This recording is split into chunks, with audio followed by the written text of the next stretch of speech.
Good afternoon. This afternoon at the Intelligence Forum's Who Are You podcast, we're privileged to have Martin Hall. Martin is the principal of Martin Hall Limited, and he'll tell us more about that in a second. But more than that, the rather charismatic Martin Hall has quite a few interesting things to say about the Midlands business scene and also the nurturing of future talent. But let's get to that by degrees. And as I've said before, you haven't come here to hear me speak. It's about Martin. So, Martin, thank you very much indeed for joining us today at Intelligence Forum's Who Are You podcast. And I'm going to ask you the first question. Tell us about your professional journey to where you are today. Well, hi, Harry, and thank you very much for inviting me along to this podcast.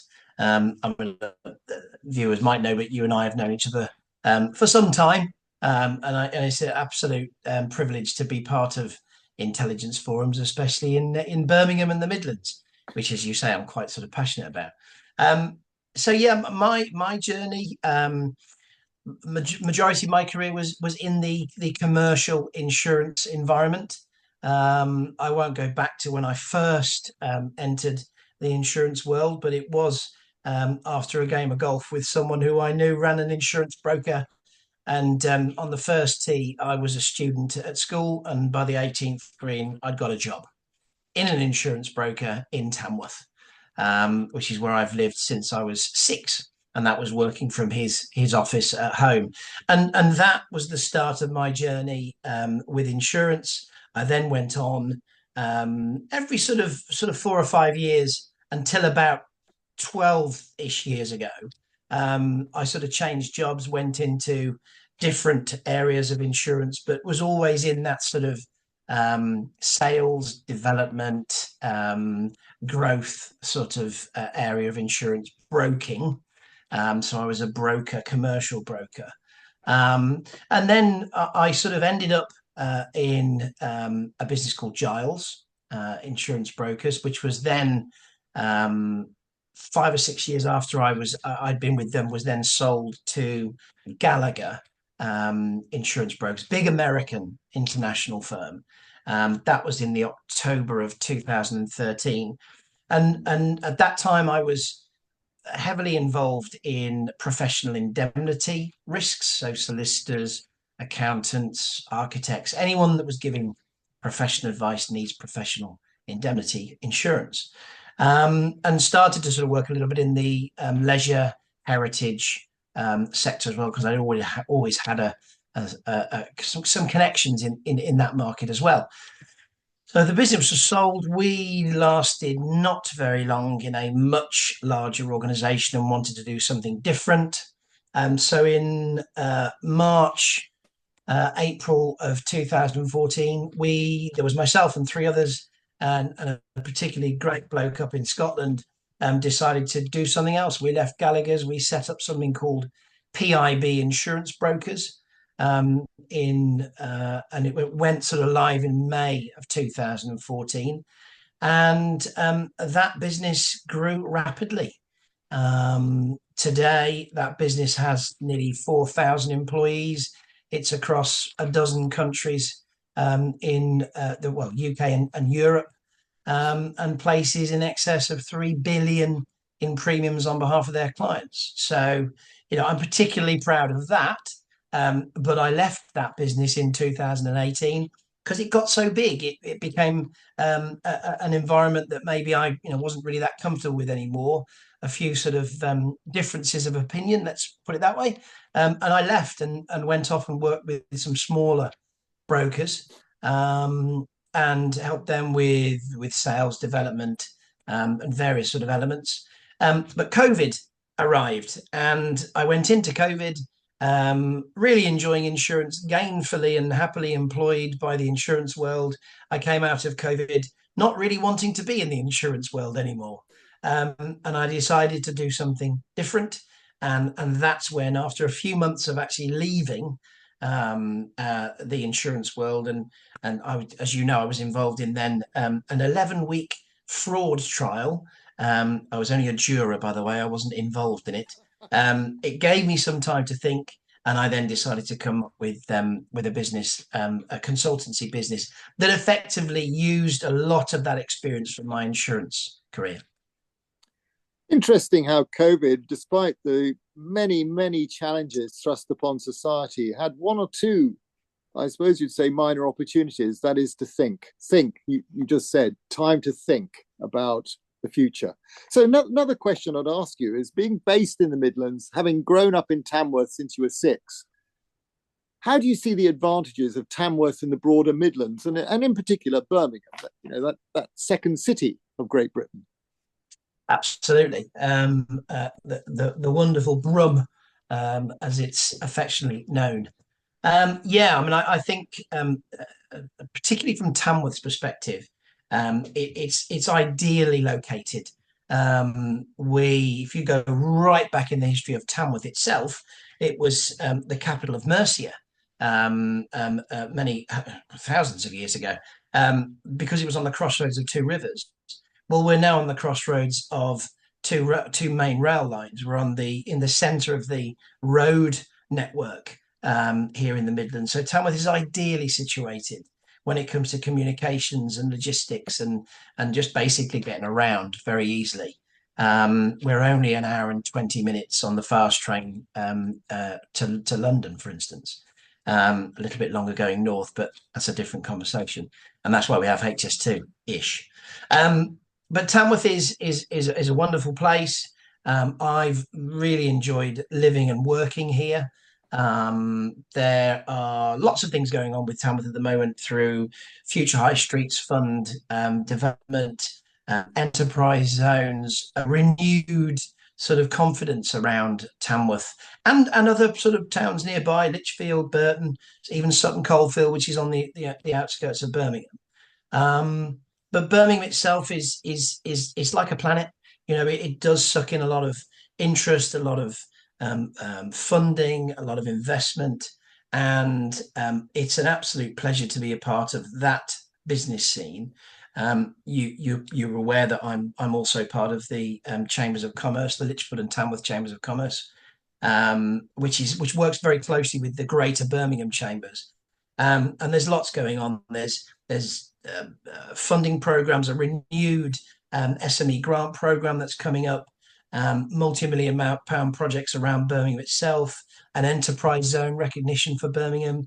It's the youngest city in the country. It's got a lot of interest in it. Obviously, HS2 just bring a lot of positive interest, some negative interest, but mainly positive.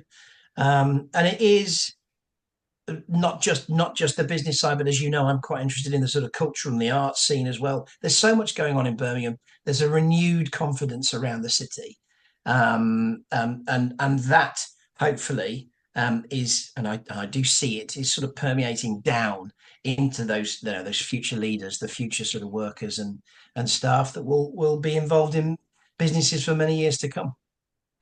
I mean, another point that I mentioned earlier, you've always been, I think, very keen on nurturing the future talent. Yeah. Having children perhaps of your own and watching them flourish, and then your involvement is, tell us about it, with education and that nurturing of future talent. Yeah, it's really important to me. You mentioned my children.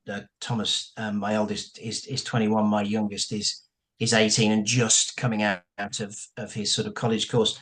They are looking at apprenticeships. I think that's an incredibly important route to get into a career, not just the sort of university or going straight into work. It's something I'm very, very passionate about. But yeah, I've been involved in that sort of link between education and business for 7 or 8 years now, as an enterprise advisor, which is sort of a role that's sponsored by the Careers and an enterprise company. And that's a national thing. There's sort of 4,000 of us, and it's a growing thing. Voluntary, you sit between schools and business and just help that careers discussion and that engagement and that flow of ideas, because it can be difficult for schools to understand business and vice versa. So that's a very important role.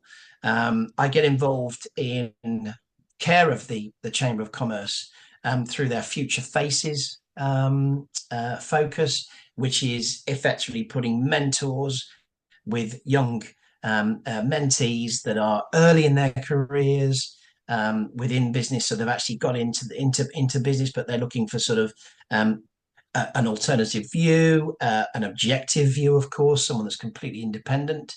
And I think they've had five. They're coming into their fifth or sixth cohort. I've done three of them. And do you know, one of the greatest things is that it really is great to feel that you're adding something and helping people with their careers because of the sort of 30 odd years that I've had in business. But wow, you do learn a lot yourself. And I love that. You're never not learning. As I've said before, even IF meetings that we have, it's, every meeting's a school day. You learn something new. You come away with something that you can share with other people. You come away with a bit more intelligence, hence the name, obviously. Well, one of the things I'd like to say to you is that as the principal of your own business, you must have found that incredibly liberating to set up your own business. Now, of course, you were in at the beginning at PIB, and you were instrumental in the growth of that. So you were no stranger to the beginning and growing the beginning, letting it flourish. But tell us about how liberating you felt when you were the sole principal. Yeah, I mean, the sole principal. Are the sole principal, are the sole employee. Yeah. Other than I do have a wonderful financial director called Mrs. Hall, yes. who's quite demanding. Well, she's an accountant by trade. Yeah. I mean, setting up M Hall Limited was M Hall Management was fantastic. It did remind me of those days of PIB when it was sort of, it was exciting. It was terrifying. But we just knew we were doing something that was going to be really good, and it's gone on to be an amazing business. And I felt the same. I had that sort of belief that what I was doing was good for me. It gave me that sort of flexibility that I wanted. I was in a position where I could do that, and I had the ability and the support of my family to go off and do this weird thing, which was sort of not sitting where the broker usually sits. I now sit with the client. I am the client, and we have brokers in front of us, and I'm helping those clients to ask better questions, drive more activity, get a bit more skin in the game when it comes to understanding and working with the insurance world, because it can be a bit of a murky, difficult place to understand. And I love that sort of ability that I can see very quickly if I'm adding any value. And because it's a very different role, it took me a year. I spoke to you. It was the first year was people looking at me very strangely when I said what I work with clients to help them improve the relationships they have with their brokers and their insurers. That first year was very strange looks. The second year was we sort of get it, but remind us again. And in year 3 last year, and I've gone into year 4 this year, now people understand it. But the beauty is that I've had some work, and I've got some testimonials and some examples of what I do. And it really, you've got to be quite resilient. I've lent on some of that, and you've got to be determined and not give up. But it's worth it in the end. And now I really enjoy working in that environment. What it really gives me the ability to do is get involved. Your previous question, support those sort of the future of business and future leaders. Get involved with schools. Get more involved with the Chamber of Commerce, and that's all voluntary. That's not paid. But me, I'm a great believer. If you have the time, if you can do it, you should. Yes, always ask a busy person. So what I'd also like to ask you is plans for the future. And may I say that the power of what you're currently doing and are doing, and will probably continue to do, but you're going to tell us in a minute, is that you know how to ask the right questions. You know what's going to come down the line. You know exactly what's going on from the other side of the fence, and therefore you can preempt problems, which is very valuable. Anyway, enough of my observations. So, plans for the next 5 years? Yeah, I mean, for me personally, continuing to work because I enjoy doing it. That gives you some some real good value for yourself. Self belief, and you're doing something. I don't really want to go off and play golf every day and not do anything and do everything sort of voluntary.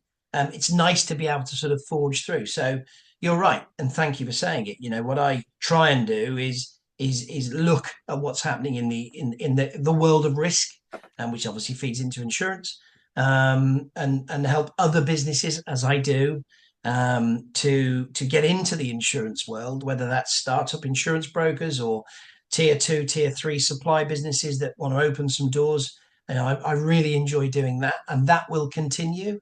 The world of insurance, the market, it continually changes. There's always challenges coming up, and the businesses that I tend to focus on and will continue to focus on, the sort of 5 million, 50 people, 5 million turnover, 50 people, sort of larger SME businesses that can benefit from what I do.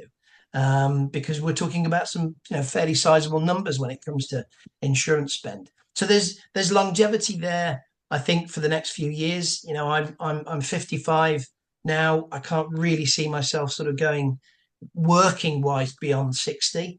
But I will continue to do all of those things that really excite me, which is support the education and business sector and careers. Continue with those voluntary roles. I will continue to work with. I'm a chair of trustees of a music charity. I get involved in a couple of other charities as well. So it's that sort of. I just enjoy putting something back, and I will continue to do that, because I think the next 5 years around Birmingham and the West Midlands, as we continue with HS2, as we continue with these sort of projects and the grant funding that's coming in and the investment that's coming into the area, is a really exciting place to be. Well, Martin Hall, thank you very much indeed for your time today. It's a privilege to have you on this Who Are You podcast with Intelligence Forums.